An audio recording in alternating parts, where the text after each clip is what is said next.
হঠাৎ করে একটি কথা স্মরণ হলো, পৃথিবীর মধ্যে আমরা সাধারণত জিন জাতিকে দেখতে পাই না, ফেরেশতাদেরকে দেখতে পাই না।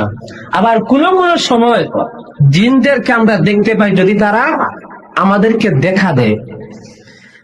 বিজ্ঞান মতে পৃথিবীতে যত জিনিস আছে 100% জিনিসের মধ্যে মাত্র 4% জিনিস আমরা দেখতে পাই আমাদের এই চর্মচক্ষু দ্বারা।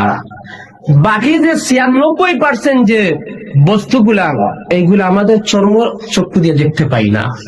বিজ্ঞানীরা নাম দিয়েছেন ডার্ক মেটাল, অন্ধকার বস্তু, এইগুলা আমরা দেখতে পাই না।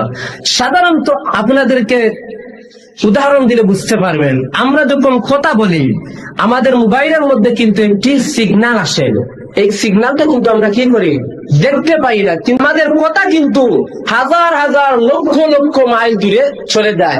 কেন যায়? এই যে সিগন্যালের মাধ্যমে। এইভাবে যে সিগন্যাল গুলো আছে, এইভাবে যে বস্তুগুলো আছে, এইগুলো আমরা দেখতে পারি না।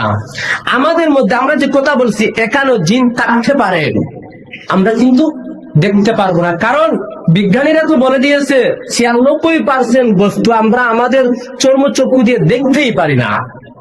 এটা বলার উদ্দেশ্য হলো, আমরা যখন মারা যাব আমাদের রূপকে আমরা কিন্তু দেখতে পারবো না।